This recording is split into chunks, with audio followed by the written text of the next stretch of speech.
Tai jeigu jūs taip oficialiai pristatyti, jūs turite keletą specialybių, esate pedagogas, treneris, knygų autorius, tinklaraštininkas. O kaip į šitą visą, nežinau, veiklų spektrą įsiterpia kelionės? Kaip jūs spėjate pakeliauti?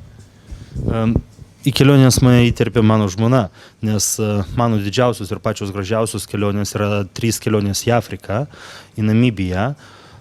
Ir aš ten keliavau tik dėl to, kad esu vedęs Namibijos pilietę. Mano žmona Ilka Rijadams yra Namibijos pilietė ir kadangi mes gyvename čia ir čia turime galimybę beveik kiekvieną savaitgalį matyti mano tėvus, jos tėvus turime galimybę matyti tik tai kartą per metus, kai ten nuskrendam. Tai tokiu būdu, kai, sakykime, mano draugai arba kolegos, arba klasiokai, arba grupiokai ir panašiai veda merginas iš Alytaus, Kupiškio, Skuodo ir taip toliau, ne, ir važiuoja jie pas savo uošves valgyti kotletų į tuos miestelius, tai taip aš skraidau į Namibiją, taip ir keliauju tada. Jeigu paklausite apie kitas keliones, tai jos daugiau yra darbinės į kitas valstybės? Dauguma kitų mano kelionių, kurios vyko pastaraisiais metais, iš tiesų buvo darbinės. Dabar ką aš galiu prisiminti, tai šiais metais jau esame vedę seminarus vietos lietuviams, tai yra išeiviams Anglijoje, Londone, Stokholme ir Osle, Norvegijoje.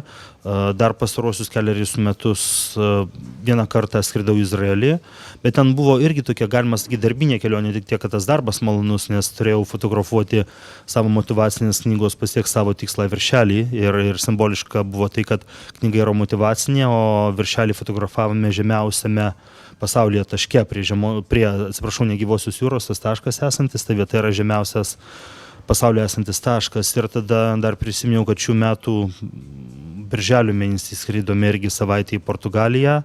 Ten fotografavome viršelį tos knygos, kuri išeis jau turbūt po keletos savaičių nuo mūsų pokalbio, tai yra išeis prieš Kalėdas, Tobulesnis kūnas, tai tobulesnio kūno viršelį fotografavom. Tai iš tiesų dauguma kitų mano kelionių yra susijusios su darbu, tik tiek, kad aš esu palaimintas dėl to, kad mano darbas man teikia malonumą. Kita vertus ir kelionė į Afriką iš tiesų būtų labai didelė prabanga, jeigu aš ten nuskridęs nedirbčiau arba nebandyčiau kažko sukurti, nes kelionė tolima ir bilietai brangus ir pragyvenimas ten iš tiesų yra brangus. Galima būtų galvoti arba spėti, kad taip nėra, kad nėra brangu, bet iš tiesų labai brangu. Užsiminėte apie savo kelionę į Izraelį. Iš tikrųjų labai įdomu paklausti, kas lėmė šitą pasirinkimą. Čia tas paradoksas su motyvacija, čia gamtos vaizdai, fotografija, ar kodėl pasirinkote šitą šalį? Šalį parinko, tiesą sakant, mano fotografė Milda Rukaitė, kuri pati gyvena Izraelyje, Rado mieste, jisai yra netoli negyvosios jūros. Ir jį mane pakvietė ten fotografuoti mano knygos viršelį ir pakvietė dėl to, kad ten iš tiesų fotografijai yra labai dėkinga vieta. Tai yra negyvoji jūra ir yra kriokliai, tai yra 2 vietos, kurios atrodo absoliučiai skirtingos. Tai dėl to ten skridau. Po šito interviu aš skaičiau straipsnį, kad jūs pasakėte, jog, pacituosiu dabar jūs tikriausiai, jog Lietuvoje gyventi geriausia. Iš tikrųjų, labai įdomu paklausti, ar esat patriotas, ar čia kažkas kitas lėmė iš tos kelionės, kažkas buvo atsitikę, kodėl jūs taip pacitavot? Aš iš tiesų viena vertus tikrai esu patriotas ir tikrai myliu savo šalį ir kuo daugiau laiko eina, kuo daugiau aš keliauju, tuo labiau myliu Lietuvą po to, kai ją grįžtu. Kas lėmė kodėl tai pasakiau, dėl to, kad aš esu iš mažo miestelio, iš Ignalinos, o Ignalinoje ir aplink Ignaliną yra labai daug vandens, tai yra labai daug ežerų ir yra labai daug miškų, todėl labai daug mėlynos spalvos ir žalios spalvos. O Izraelis atrodo labai sausas ir tai, ką mes padarėme knygai, nuotraukos, kurias mes padarėme, yra absoliučiai fantastiškos, bet pats Izraelis man atrodė per sausas. Ir kitas dalykas, iš tiesų, mūsų kultūra nuo jų kultūros labai smarkiai skiriasi. Aš nevertinu, nesakau, kad mūsų yra geresnė arba blogesnė, arba jų geresnė arba blogesnė ir taip toliau. Tai nėra vertinimas, ta prasme, vertinimas yra tas, kad geriausia yra ten, kur tu esi užaugęs, kur tu esi pripratęs, toje kultūroje, kuri tau yra sava. toje aplinkoje, kuri tau yra sava. Antra vertus, aš iš tiesų nesu dar apkeliavęs viso pasaulio, galbūt atsirastų šalių, kuriuose man irgi būtų labai gera gyventi. Šiuo momentu iš tų vietų, kurias aš esu aplankęs, man pasirodė, kad labai patrauklus miestai, kuriuose galima būtų gyventi, tai būtų Londonas. Bet Londone tuo atveju, jeigu iš tiesų gali gerai gyventi, jeigu nesi juodadarbis, bet iš tiesų, jeigu gali labai gerai gyventi, nes Londonas yra labai patrauklus miestas, labai įvairus ir ten didelės labai galimybės. Ir tada man labai gerą įspūdį paliko Stokholmas. Patys skandinavai, kaip žmonės, yra labai tvarkingi ir tokie, ir ta labai didelė tvarka. Ir tas disciplinuotumas jų šiek tiek gali būti nuobodus, ne? Bet kadangi Stokholmas yra toks kosmopolitiškas miestas, jame yra ir labai daug žmonių iš Tailando ir juodaodžių yra, tai jie tą skandinavų disciplinuotumą ir tą tokią labai didelę tvarką, labai tą didelę švarą ir galbūt tokį nuobodumą šiokį tokį, tie žmonės atvykėliai praskiedžia ir dėl to Stokholmas ir pats miestas yra didžiulis ir gražus ir pati visuomenė, patys žmonės tenais atrodo labai patraukliai. Tai man šitos du miestus galėčiau išskirti. Kita vertus, aš dar nesu buvęs Azijoje ir nesu buvęs Amerikoje ir Australijoje. Tai yra daugiau vietų, kuriuose aš nebuvau, negu kad buvau. Bet vis tiek iš esmės tai yra patriotinis toksai požiūris, kad kur esat užaugęs, ten yra geriausia. O jeigu pereiti prie tos mūsų įdomiausios interviu dalies, kalbant apie Afriką, nežinau, bendrais bruožais, gal papasako, kad jūs turėjot 3 keliones. Ir visos 3 buvo kartu su žmona. Tai nežinau, bendrais bruožais, kaip jie skirstot, tada papasakok šiek tiek. Taip, tai buvo 3 kelionės, jas visas susumavus, aš esu Afrikoje praleidęs, yra Namibijoje tiksliau, ne? Bet mes iš įpročio sakom Afrika, ne? Nors Afrika yra didžiulis žemynas, kuris pagal žemyno plotą yra 3 kartus didesnis už Europą. Tai Namibijoje aš esu praleidęs, nors kalbant aš užsimirštu ir pasakau Afriką, ne? Bet visada turiu omeny Namibiją. Ten esu praleidęs iš viso 10 savaičių. Pati pirma mūsų kelionė buvo dėl to, ten skraidome dėl savo vestuvių. Vestuvės buvo toks pirminis tikslas. Ir ta pirma kelionė sukosi aplink vestuvės. Mes ten tada tik tai prieš pat vestuvės 4 dienas pakeliavome. Buvo mūsų prieš vestuvinė kelionė, visas kitas laikas. Buvo praleistas rengiantis vestuvėms, tada ta trumpa kelionė, vestuvės ir dar kelios dienos po vestuvių ir namo.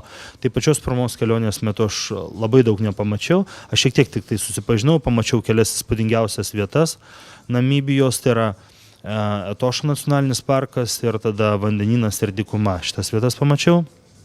Antros kelionės metu mes su žmona buvome 5 savaitės, tai yra ilgai, bet tai nebuvo tik tai atostogos. Mes išskyrus tą vestuvinę mūsų kelionę, likusius 2 kartus mes ten skraidome ne tik atostogauti, bet ir dirbti. Tai yra mes taip planavomės darbus, kad ten nuskridę galėtumėm kažką daryti, nes, kaip sakau, skristi ilgam laikui ir į tokią tolimą kelionę yra gan didelė prabanga.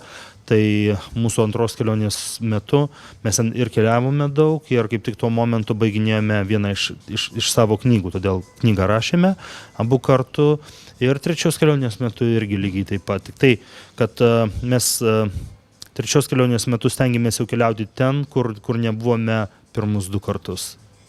Nes pati šalis yra didelė, pagal gyventojų skaičių ten yra tik tai 2,5 milijono, bet pagal plotą jinai 8 kartus didesnė negu Lietuva, tai iš tiesų yra kur važiuoti.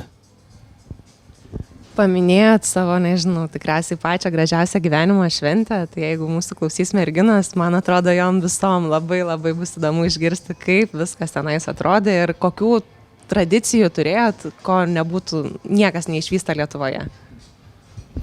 Taip atvirai kalbant, čia iš tiesų yra gražiausia merginų ir moterų šventė, ir šiuo atveju turbūt mano žmonos šventė, bet ne mano, vyram vestuvės tai yra ta diena, kai tu turi ten atbūti, atidirbti, ne, vyram vestuvės nėra šventė jokių atveju.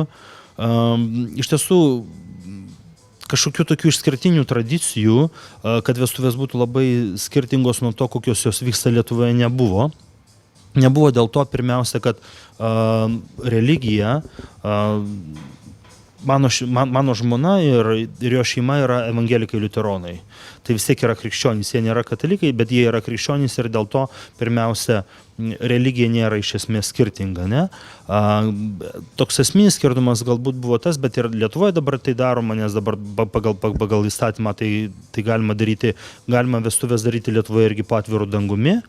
Ir po to jos gali būti registruojamos kaip civilinė santuoka, taip. Ir mes ten tą patį darėme. Mes ten darėme vestuvės Savanoje. Ten buvo tokia kaip, tuoj prisiminsiu, kaip ta vieta vadinasi. Tiksliai neatsimenu, bet lietuviškai išvertus tai būtų kaip kaimo sodyba, ne? Kaip kaimo sodybos pas mus yra. Tik ten buvo tokia sodyba Savanoje. Ir Okapuka Ranč ta vieta vadinasi, ten Savanoje po atviru dangumi, tik tai buvo tokia nedidelė pavėsinė, kurioje buvo pastorius ir kurioje telpome mes. O visi kiti svečiai sėdėjo po atviru dangumi, jiem pastatytų susidėliotų kėdžių, buvo raudonas kilimas per vidurį, kuriuo mes praėjome, buvo tie patys įžadai ir pasižadėjimai, kurie yra sakomi Lietuvoje, kurie yra sakomi visose muilo operose, jie yra tie patys, ten tik tai buvo sakoma anglų kalba, nes valstybinė kalba yra žmonos kalba, žmonos šeima, ir jinai pati, jų gimtoji kalba yra afrikans, bet kadangi aš afrikans kalbos visiškai nesuprantu, tai pačios apeigos tada ir visi tie pasižadėjimai jau vyko anglų kalba. Kas dar skiriasi? Dar skiriasi maistas. Ten nebuvo baltos mišrainės, nebuvo kiaulienos, ten buvo visokia antilopių mėsa.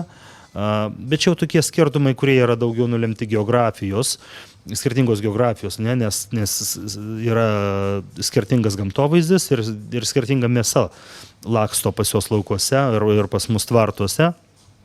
O pačios apeigos ir pačios tradicijos, tai nieko skirtingo, lygiai taip pat pirmasis šokis ir torto pjovimas ir tos juostelės, kuri yra ant jaunosios šlaunies, nuėmimas dantų pagalba arba burnos pagalba, visa kita lygiai taip pat.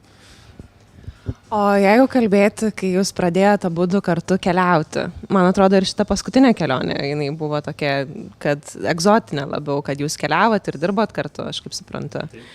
Tai kaip atrodo tas jūsų keliavimas? Nes kiek aš domėjausi ir kiek aš žinau, jūs esat labai ekstremalūs žmonės iš tikrųjų.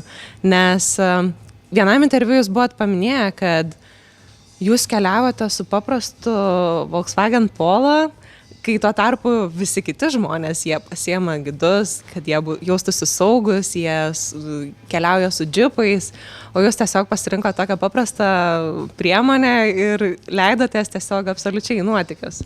Tai kodėl tai pasirinkot ir kaip tai atrodė? Tas išsireiškimas ekstremalus yra gan sąlygiškas, galbūt mes atrodom ekstremalus lyginant su kitais keliautojais, bet tam buvo kelios priežastys. Pirmas dalykas, kad mes iš tiesų ten nuskridę praleidžiame gan daug laiko, gan ilgai būnam ir keliaujame mes ten keliavom aš esu pasakęs, kad ten Volkswagen Polo, bet čia buvo mano klaida, iš tiesų ten buvo Volkswagen Golf. Nors iš tiesų skirtumas nėra didelis, ne? Bet ten buvo mano klaida, kad aš kažkur taip netiksliai buvau įvardinęs mašinos markę. Mes taip keliavome dėl to, kad ten yra Ilko šeima ir jie turi mašinas. Mama turi mašiną, brolis turi mašiną ir kitas brolis turi mašiną. Todėl pasiskolinti mašiną iš jų yra pigiau negu nuomotis. Žinoma, keliauti maža mašina nėra taip patogu, kaip keliauti didelę mašiną. Ar galima pasakyti, kad tai yra ne taip saugu, negu keliaujant didelę mašiną? Tas skirtumas nebūtų esminis.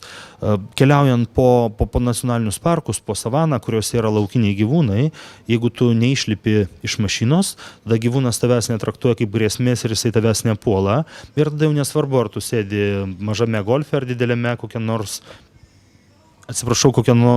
nors 4 ratais varomame visureigyje ir džipe. Esminio skirtumo nėra.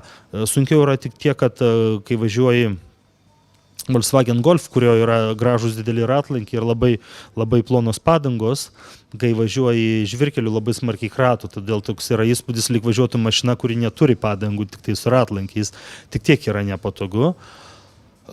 Kitas sumetimas būtų ekonominis, kad kai važiuoji šeimos mašiną arba šeimos nariui priklausančią mašiną, tu nemoki nuomos mokesčio už mašiną, tu moki tik tai už kurą. Daugiau kokie buvo ekstremalūs dalykai. Galbūt ekstremaliai atrodo tai, kad mes buvom labai arti gyvūnų, tenai būdami tuose nacionaliniuose parkuose, bet reikalas yra tas, kad ten gyvenantys gyvūnai, ten esantis gyvūnai yra nuo pat gimimo, gyvena tokiomis sąlygomis, kad jie mato turistų važinėjant, jie mato mašinas, kuriomis važinėja arba parko administracijos darbuotojai, arba turistai, bet žmogus iš mašinos nėra niekada jų nuskriaudęs, pavyzdžiui, atėmęs grobio, arba ten, ar kažko blogo jiems padaręs, arba atėmęs jauniklių, dėl to jie nei mašinų, nei žmogaus netraktuoja kaip grėsmės, ir tada, kai jie netraktuoja žmogaus arba mašinos kaip grėsmės, jie nuo jų nesigina, o tai reiškia, kad nepuola. Nes laukinis gyvūnas, kada jisai puola žmogų, pavyzdžiui, liūtas arba leopardas, jisai puola gindamasis. Jisai puola tada, kai žmogus atsiranda per arti gyvūno kažkokiamis aplinkybėmis, kažkokioje situacijoje. Ir tik tada, jeigu yra pakankamai didelė distancija, kai gyvūnas jaučiasi, kad jam saugu ir jis turi galimybę pabėgti, tada jisai pabėga. Gyvūnas visada rinktųsi galimybę pabėgti. Ir tik tokiu atveju, jeigu žmogus atsiranda staiga netikėtai per arti, tik tada gyvūnas gindamasis jau, nes į žmogų žiūri kaip į potencialią grėsmę, tada jis įpuola. Bet jeigu nelipi iš mašinos, lieki mašinoje ir tomis aplinkybėmis, tai yra absoliučiai saugu.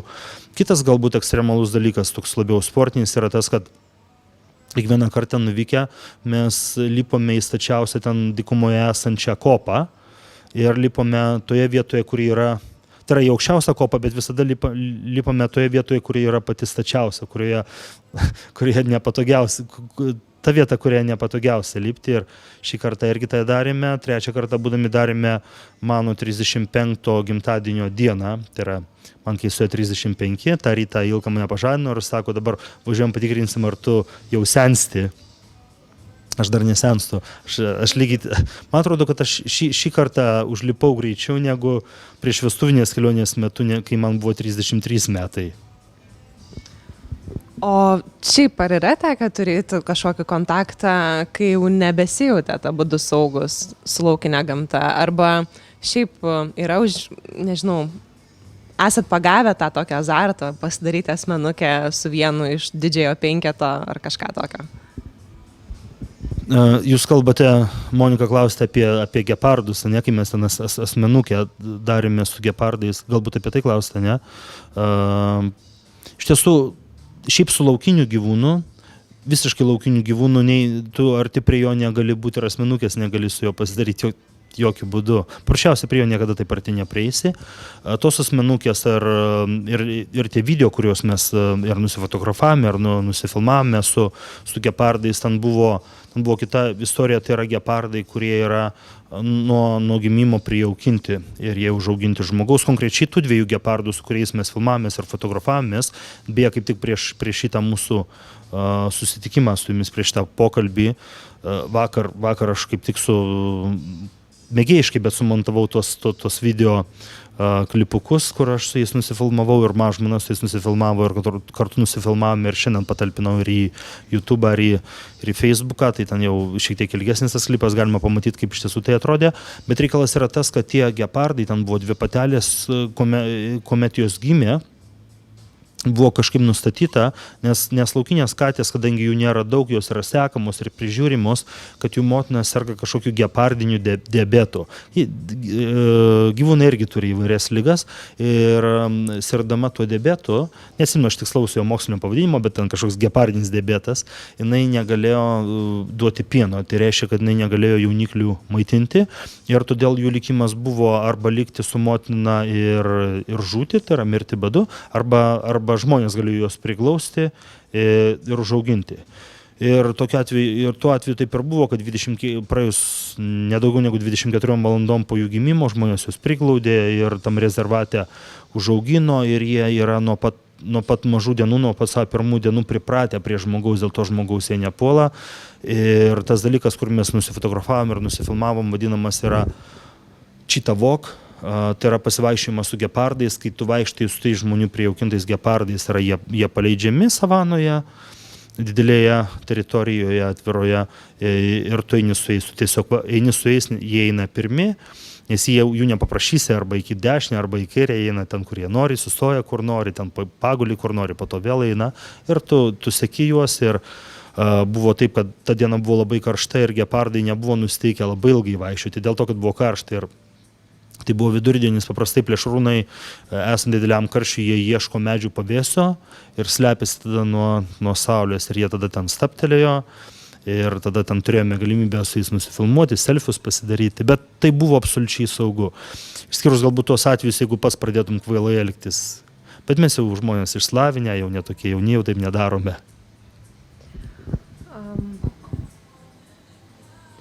Iš tikrųjų, jūsų žmona užaugusi yra visai kitam žemynė.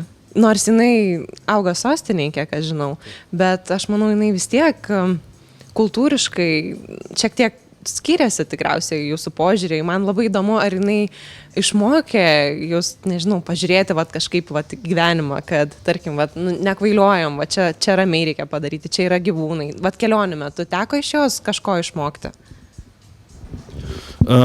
Tie skirtumai tarp mūsų nėra dideli, dėl to, kad pirmiausia, ji Lietuvoje jau gyvena 9 metus, mes kartu esame 4, tai yra, kuomet mes susipažinome, Lietuvoje jau buvo gyvenusi 5 metus, prieš tai dar porą metų jinai gyveno Didžiojoje Britanijoje, tai jinai jau buvo europietė.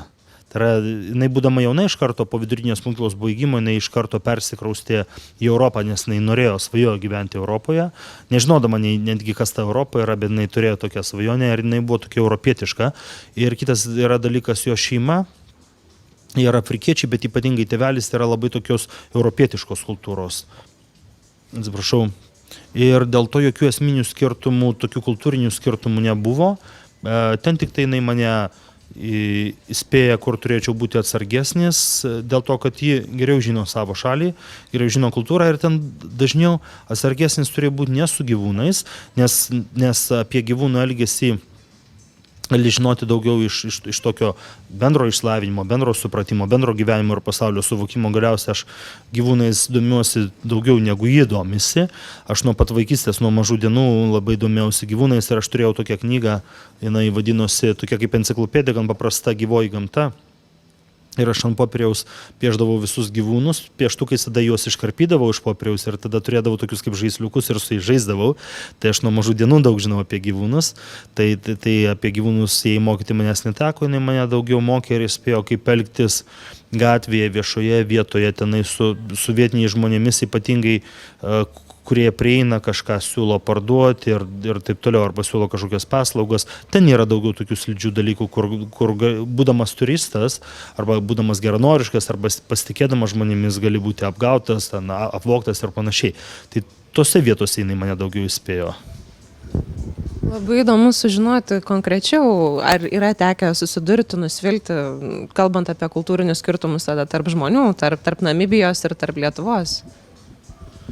Lietuvoje, lyginant su Namibija, tikiu ir su daugeliu kitų Afrikos šalių, juolab, kad Namibija yra laikoma, jeigu nesaugiausia, tai viena saugiausių šalių Afrikoje.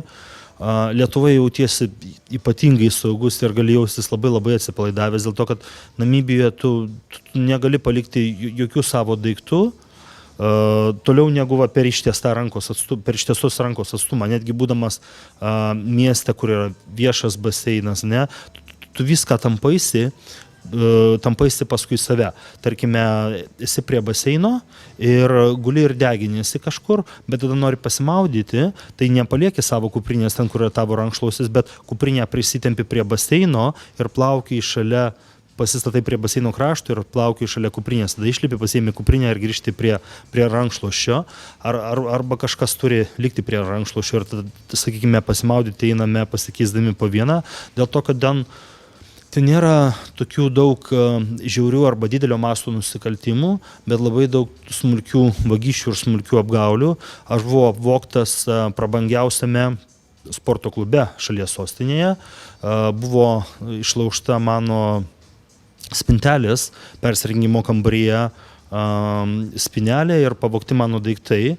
Ir ten tarp tų daiktų nebuvo nieko vertingo, nes aš eidamas treniruotis į pačią treniruoklių salę, aš paimdavau su savimi telefoną ir piniginę, aš jų ten nepalikdavau, ten buvo tik tai paliktos mano šlepetės, apatiniai, rankšluostis, šampūnas, kojinės, va tokie dalykai ir jie buvo pavogti. Tai yra, jie gali pavogti viską, bet kas yra palikta be priežiūros, bus pavogta. Ir tas dalykas, tai kad tu turi nuolat būti labai labai atsargus ir nuolat saugoti savo daiktus, jisai kuria įtampą. Ir dėl to, sakykime, čia atvažiavus į Lietuvą jautiesi labai labai atsipalaidavęs visur, taip labai gera. O galbūt Ilka paaiškino, kodėl taip yra atsitikę? Čia visą laiką Namibijoje tokia kultūra, nežinau, smulkių vagysčių, ar kaip pavadinti, išplito, ar tai yra seniai, ar tai yra naujas dalykas?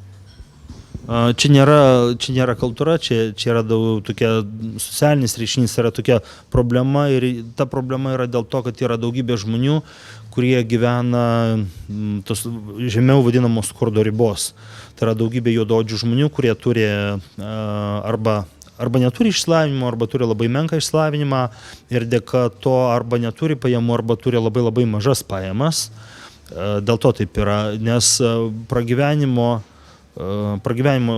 kaštais, turiu omeny nuomos kainas arba būsto kainas, perkant būstą arba nuomojant būstą šalies sostinėje, arba perkant automobilį, maisto kainos, jos nėra žemesnės negu Vilniuje, o minimali alga, aš tiesą sakant nepasiteiravau kaip yra šiemet, bet praėjusiais metais aš teiravausi ir buvo 150 eurų.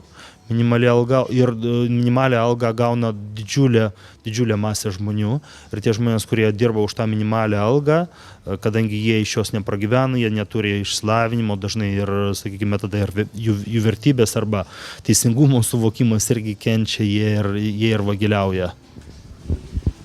Kad visai mūsų pokalbis nebūtų ta neigiama linkme, nuėjęs link Namibijos, jeigu galėtumėt, ką parsivežtumėt iš Namibijos į Lietuvą, bet tai, kad nebūtų daiktai, bet tarkim tokie absoliutus dalykai, ką parvežtumėt čia? O saulė daiktas yra? Galima saulė, tai yra saulė daiktas, ne? Tai negaliu parsivežti. Galiu? O, gerai. Tuoj tada įvardinsiu, kad Namibijoje pagal statistiką yra daugiau negu 300 arba šiek tiek daugiau saulėtų dienų per metus. Tai yra saulės ten labai daug. Aš norėčiau, kad pas mus būtų daugiau saulės. Tada aš dar parsivežčiau, man ten patinka gamta. Mane ten truputėlį, tai ką minėjau ir tema, kurią jūs pakreipėte dabar į šoną, kad nueitume nuo to neigiamo dalyko. Iš tiesų ten, kur Namibija susiduria su žmogiškojų faktoriumi, ten gan dažnai nusivylė ir dėl to liūdna. Bet aš, nepaisant to, kad Lietuvoje yra labai graži gamta, aš kai ką norėčiau irgi atsivežti į Lietuvą iš Namibijos. Kas Namibijoje yra labai gražu, kad labai daug gyvūnų. Labai daug gyvūnų, viena vertus yra gražu, kita vertus gyvūnai taip pat kelia grėsmę, dėl to, kad yra didelė tikimybė, kad kažkas išbėgs į kelią tuo metu, kai tu važiuoji mašiną. Dėl to Namibijoje negalima važiuoti, arba labai galima važiuoti, įstatymai tą leidžia, bet daugelis to vengia, nes labai pavojinga važiuoti tamsiu paros metu, nes daug gyvūnų išbėga į kelią. Tai aš atsivežčiau saulę, atsivežčiau vandenyną ir atsivežčiau gepardus. Geras atsakymas. O ar kada nors svajojot su Ilka kraustytis tenais į Namibiją pas jo šeimą? Ar buvo ta prasme, kai po vestuvių sprendimas? Ar tai buvo vienareikšmiškai Vilnius ir tik Vilnius? Tai nebuvo iš karto ir nebuvo vienareikšmiškai. Praėjusiais metais, kai mes vykome ten ir buvome ten 5 savaitės, aš vykau su tokia mintimi, kadangi vykau ir dirbti, ir dirbau, ir rašiau knygą ten būdamas, ir savo, ir dirbau su savo klientais per savo internetinį puslapį, tai tuo metu svarsčiau tokią galimybę, kas būtų arba kaip tai atrodytų, jeigu mes bandytumėm arba sugalvotumėm gyventi Namibijoje. Bandžiau tą dalyką įsivaizduoti, nes iki tol, kol nepabandė, iš tiesų labai sunku tiksliai atsakyti. Ir pabandžius supratau, kad ten man labai gera atostogauti ir kad aš kiekvienais metais noriu ten nuskristi ir ten pabūti keletą savaičių, bet ten gyventi ir dirbti aš nenorėčiau. Vėlgi tai nėra dėl to, kad ten yra dėl kažko blogai, bet dėl to, kad didžiąją dalį laiko vis dėlto norisi būti savo aplinkoje, prie kurio ir savo kultūroje, prie kurios tu esi pripratęs, kuri tau yra pažįstama. Iš tiesų žmonės, kurie emigruoja ir gyvena svečiose šalyse, per kažkiek laiko pripranta ir adaptuojasi. Kita vertus, šiuo konkrečiu gyvenimo momentų, turint omeny mano amžių ir dabar tas laikas, kai esu turbūt ir proto jau yra, ir sveikatos dar yra, ne, ir jėgų dar toks yra pats darbingiausias laikas, todėl jį geriausia būtų ir, manau, išmintingiausia išnaudoti jau iš karto efektyviai dirbant, o ne keletą metų dar bandant adaptuotis ir tik po to pradėti dirbti. Dėl to, mano manimu, dabar pats geriausias laikas mums yra būti čia Lietuvoje. Ir iš tiesų Lietuvoje dabar čia labai gera. Bijo sostinė Vindhuką, taip? Ir Vilnių. Kokie panašumai būtų? Panašumų iš tiesų nedaug, nes Vindhukas yra nedidelė sostinė, ten yra apie 250 000 gyventojų, tai turbūt šiek tiek mažesnis už Kauną pagal gyventojų skaičių, dvigubai, ne? Kaune man atrodo, kad apie 400 000. Taip? Aš nesu tikras, bet man taip atrodo. Tai iš tiesų tai nėra didelė sostinė ir lyginant daugiau galima pasakyti skirtumų negu kad panašumų. Vilnius turi upę, tai reiškia turi vandenį, Vindhukas neturi vandens, neturi jokio vandens telkinio ir arti neturi vandens telkinio, arčiausiai esantis vandens telkinys yra užtvanka, kuri yra beveik 100 kilometrų nuo Vindhuko ir joje maudytis negalima, galima būti šalia jos ir maudytis baseine, o Vilnius turi upę, Vilniaus pradžioje, čia kur yra Valakampių paplūdimiai, netgi šitoje upėje galima maudytis ir aplinkui yra ežerų, tai galima maudytis. Vienintelis panašumas galbūt yra, kad ir ten yra kamščiai, Vindhuke irgi yra kamščiai vis dėlto, nepaisant to, kad miestas yra nedidelis, Vilnius turi senamiestį ir gražų centrą, Namibijos sostinė to dalyko neturi.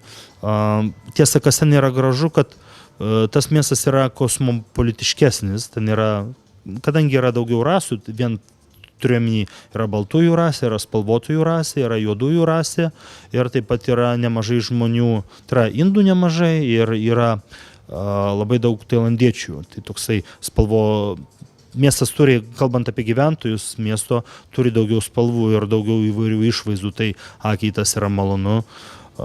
Bet Vilnius kaip miestas yra patrauklesnis. Ten nėra tokio gražaus, aiškiai išreikšto miesto centro, taip kaip yra Vilniuje, su Vilniaus senamiesčiu, su Gedimino pilies to gynybiniu bokštu, katedra, Gedimino prospektu, Pilies gatve, ten arba kaip Kaune, sakykime, yra Nemunas, yra Kauno pilis, yra Laisvės alėja, ten tokio dalyko nėra. Tai visgi, kad ir kaip bandžiau išpešti panašumus, bet skirtumai, tikrai yra daugiau skirtumų tarp šių sostinių. Ne kartą iš tikrųjų viso interviu metu jūs užsiminėt, kad važiuojat abu dirbti, ne tik keliauti į Namibiją. Labai įdomu, nes tikrai esate rimtas ir daug pasiekęs sportininkas, tai kaip pavyksta tą sportą ir mitybą, nežinau, išlaikyti, nes aš kiek žinau, jūs stengiatės visiškai tokio pat režimo laikytis, bent jau panašaus kaip Lietuvoje. Kaip sekasi tai daryti? 100% to padaryti nepavyksta, 100% ir nesistengiu, aš stengiuosi kiek įmanoma panašiai. 100% tą įmanoma padaryti tomis dienomis, kai liekame sostinėje ir kai liekame namuose, nes gyvename, būdami ten gyvename Ilkos tėvų namuose, jie gyvena nuosavame name, ten erdvės yra pakankamai ir ten atsikeli ryte, pusryčiauji, dirbi prie kompiuterio, po to per pietus, kuomet yra karščiausia, važiuoji į sporto salę, nes ten yra kondicionieriai ir po treniruotės apsiperki, grįžti namo, vėl dirbi prie kompiuterio ir dirbdamas prie kompiuterio nuolat kas porą valandų vis valgai ir kadangi treniruotę padaryti, tai va tau ir dienos režimas, da lengva jo laikytis. Tomis dienomis, kai mes kažkur keliaujame, tai nuo to režimo nutrūkstu. Tai yra, aš stengiuosi valgyti panašų maistą, bet kadangi kelionėje negali tiek daug laiko skirti valgymams, tai yra negali valgyti 8 kartus per dieną, nes nebus kada vairuoti, nes nebus kada kažką pamatyti, da nuo to režimo nutrūkstu ir tiesiog aš suvalgau gerokai mažiau negu būdamas namuose. Tai yra paprastai atostogų metu aš nepriaugu svorio, aš numetu, šį kartą numečiau beveik 4 kg numečiau, grįžau 4 kg lengvesnis. Tai stengiuosi taip panašiai maitintis, kad būtų panašus maistas, bet tiesiog nesuvalgau tiek daug. Ir tomis dienomis, kai keliaujame kažkur, važiuojame kažko žiūrėti, tai nepasitreniruoju, bet dėl to irgi nesuku galvos, nes poilsio nuo to irgi reikia, aš nemėgstu ilsėtis, aš tik žinau teoriškai ir metodiškai, kad reikia organizmui ilsėtis, nepaisant to, kad netgi tai žinodamas aš nemėgstu poilsio. O jeigu peršokant į tą kultūrinį dar šiek tiek skirtumą, man labai įdomu, kaip reaguoja aplinkiniai žmonės Namibijos į jūsų išvaizdą. Atrodote egzotiškai jiem, ar čia viskas yra normalu? Ta prasme, egzistuoja irgi tas kultūrizmo kultas tenai, jie yra matę tokius sportiškų žmonių kaip jūs? Aš iš tiesų ten šį kartą, būdamas Namibijoje, dalyvavau kultūrizmo varžybos ir laimėjau sunkaus svorio kategoriją. Ir ten trejetukas, kai aš laimėjau, mane galima buvo statyti trečiu, tai yra man duoti trečią vietą, tam vaikinui, kuris buvo trečias, duoti pirmą vietą, mes buvome labai panašaus lygio, todėl iš tiesų sportininkų ten yra. Jų nėra tiek daug kaip Lietuvoje ir ten šitas sportas nėra toks populiarus kaip Lietuvoje, tai galbūt aš šiek tiek dėmesį traukiu dėl savo išvaizdos, turiu omeny dėl raumenino, dėl savo odos spalvos, dėl to, kad esu baltasis, dėmesio netraukiu, dėl to, kad Namibijoje yra 90% juodųjų ir 10% baltųjų. Tai yra, turiu omeny, sakydamas 90% juodųjų, tai tą skaičių įeina ir juodieji, ir spalvotieji. Spalvotieji yra tie, kurie yra ta maišyta rasė, ne, tarp juodųjų ir baltųjų kažkokių santykių. Ir 10% baltųjų. Tai baltųjų ten nėra taip mažai, kad tu eidamas taip smarkiai išsiskirtum. Tu nesi vienintelis baltasis. Tai galbūt tik tai dėl savo raumenino šiek tiek traukiu akį, o dėl savo šukuosenos mačiau netgi kelis vaikinus, kurie turėjo panašią šukuoseną ir mes vieni kitiem visada kažkaip gavosi, kad pamatydavom, šipsodavomės ir vienas kitam sakydavom nice hairstyle, kad va, graži tavo šukuosena. Nepaslaptis tikriausiai jau visiems dabar, kad rašot dar vieną knygą ir jinai jau eina į pabaigą, bet ji bus kitokia negu visas kitos. Jinai nebus nei apie sportą, nei apie mitybą, bet bus apie tą pačią Namibiją, kaip suprantu. Kodėl nusprendėt pakeisti tą visą, nežinau, seriją knygų ir būtent imti šitos krypties, šitos temos? Patikslinant jūs, tai ne paslaptis, kad rašau šitą knygą, bet paslaptis, kad rašau dar vieną knygą, bet tos paslapties neskleisiu. Tai gerai. O kodėl sugalvojau? Dėl to, kad aš sugalvojau rašyti apie Namibiją po pirmų 2 kelionių, kadangi turėjau jau daug nuotraukų padaręs ir buvo gan daug medžiagos susirinkę ir knygos rašymui, ir tai, kad aš esu baigęs istorijos studijas, man tai leidžia truputėlį šiek tiek lengviau pažinti ir suprasti kitą šalį, suprasti priežastis, kodėl taip yra, sakykime, kodėl yra tie socialiniai skirtumai. Ten taip pat rašau yra apie apartheido istoriją, tai yra apie tą laiką, kai baltieji engė juoduosius, kai buvo baltųjų valdžia ir tuos dalykus lyginu. Ir apie Namibijos priklausomybę nuo Pietų Afrikos Respublikos, ir tai yra, išvedinėjau knygoje lygiagretę su Lietuvos priklausomybė nuo Sovietų Sąjungos, kai Lietuva buvo Sovietų Sąjungos imperijos dalyje. Kodėl pradėjau rašyti? Dėl to, kad vėlgi grįžtam prie to, kad aš esu pagal išsilavinimą istorikas, pirmiausia istorikas, aš po to tik tai nuėjau studijuoti tam, kad gaučiau trenerio diplomą, tai šitie dalykai man irgi yra įdomus, man įdomu istorija, man įdomu socialiniai dalykai ir taip pat man įdomu gyvūnai, kurie man buvo įdomu nuo vaikystės, ir taip pat šitoje knygoje aš į tos dalykus, kuriuos mačiau, aš taip pat žvelgiau ir sportininko akimis, tai yra knygoje aš taip pat lyginu ir žmonių kūno tipus, nes, sakykime, mes turime vienus kūno tipus labiau vyraujančius, afrikiečiai kitus. Turiu omeny, kad, sakykime, ten moterys turi riestesnius užpakalius negu pas mus, moterys turi smulkesnės blauzdas negu lietuvės merginos, bet šiauriečiai vyrai yra aukštesni, didesni ir stipresni negu afrikiečiai, bet afrikiečiai, kadangi turi smulkesnius kaulus ir mažesnės ir plonesnės talijas, jie labiau tinkami kultūrizmui, nes jie estetiškesni, tai visus tos momentus irgi tada lyginu, ir tam, kad tą dalyką taip pat suprasčiau praktiškai, aš dar ten ir kultūrizmo varžybose sudalyvavau. Tai yra, man gyvenime įdomus yra keli dalykai, ir tada pagalvojau, kad tuos kelis dalykus galiu apjungti vienoje knygoje ir tai pateikti, ir padaryti knygą, kurioje aprašyčiau šalį skirtingais ir netradiciniais kampais, negu kad kiti keliautojai aprašinėja. Dar iš tikrųjų norėčiau paklausti jau į pabaigą, einant pokalbiui, gal norėtumėt kažkokią istoriją, smagiai, linksmą pasidalinti, kas atsitiko kelionių metu? Linksmiausia istorija, kurią taip pat pasakoju ir savo knygoje, buvo mūsų vestuvių metu. Ir jūs žinote turbūt, kad arba jeigu nežinote, tai sužinosite skaitydami knygą, kad aš mėgstu fotografuoti, nes knygoje tos nuotraukos, kurios bus, visos bus padarytos mano rankomis arba mano fotoaparatu, o nuotraukose, kuriuose būsiu aš pats, tai jas padarė žmona. Bet fotografija yra vienas mano užmėgimų užsiėmimų ir aš labai svajoju, kad baigęs aktyviai treniruotis ir tai yra treniruotis aš galbūt niekada nebaigsiu, bet baigęs dalyvauti varžybose aš smarkiai užsiimsiu fotografiją.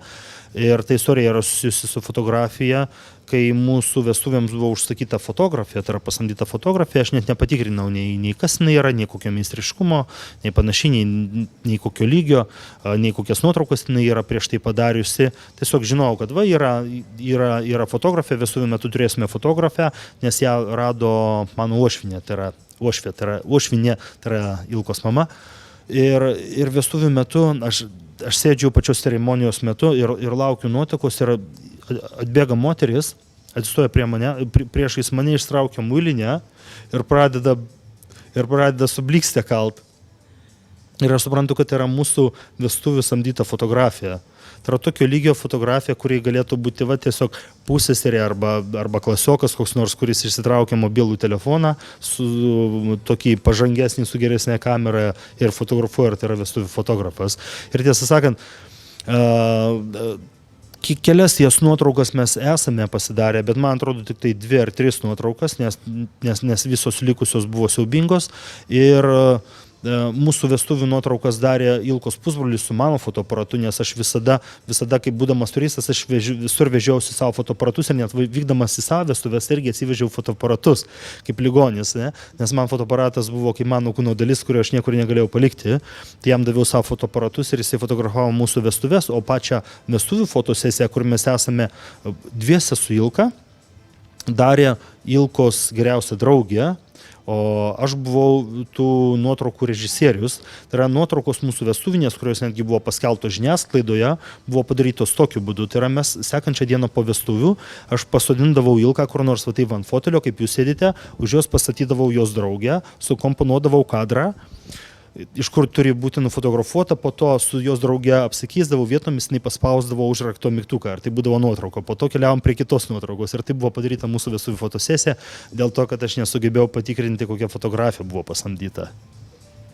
Tai čia gal ir gerai išėjo iš tikrųjų, nes ir visam gyvenimui prisiminsit ir, nežinau, čia toks pamoka ir įvykis ir tikriausiai, kur ir savo anūkam dar galėsit pasakoti šitą istoriją. O nežinau, liko tikriausiai mūsų tradicinis klausimas, tai kuo Andriui Pauliukevičiui kvepia kelionės? Kadangi, kai sakom kelionės, ir man iš karto asocijuojasi su Namibija, nes tai yra ta šalis pati egzotiškiausia, kurioje aš buvau, ir tikiuosi, kad sekančiais arba dar kitais metais 2018 aš aplankysiu Pietų Afrikos Respubliką. Nusileidus į Namibiją, tik tai išlipus iš lėktuvo labai smarkiai kvepia žeme, nes Afrika turi labai stiprų žemės kvapą. Žinote, kaip kvepia žemė pavasarį, kaip palyja? Ten visada taip kvepia, tik tai kelis kartus stipriau. Tai man kelionės asocijuojasi su žemės kvapu. Tai ačiū Jums už pokalbį labai. Ačiū Jums.